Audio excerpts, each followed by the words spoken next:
Knowledge is very important when it comes to self-discovery. So not knowing what you're supposed to know about yourself is very, very dangerous. However, learning from someone who doesn't want you to know the truth is far more dangerous than not knowing the things you're supposed to know. And that is where Africans find themselves. In this time and in this season, Africa needs to come to a point where they pay attention to who they're learning from. If you're learning from people who do not want you to know the truth about who you are, the truth about yourself, it is far more dangerous than not knowing anything about yourself.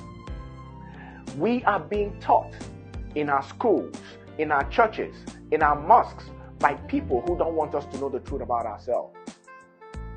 And that alone is the bane of Africa's progress and Africa's development. Why are people hiding our information from us? Why are people not willing to let us know the things that we're supposed to know about ourselves? Why were the information, the stories of our ancestors, why were the information that has to do with our people destroyed? Why were they stolen?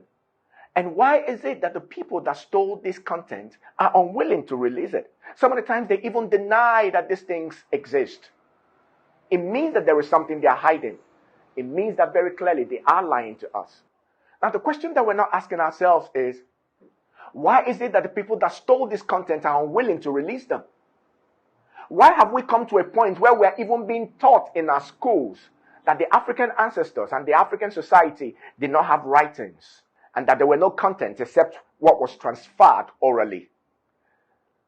But history is vindicating the African society to the point that we are beginning to see that even education as an institution, on the formal level started in Africa.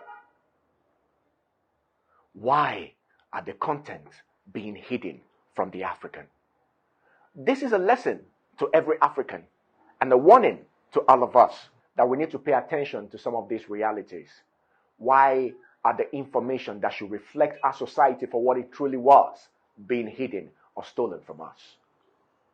We need to begin to pay attention to these things.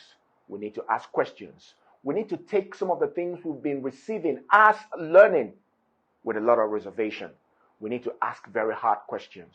We need to point people to how our ancestors used to live, our way of life, our culture, which they said was barbaric, which they said was savage, which they said was evil.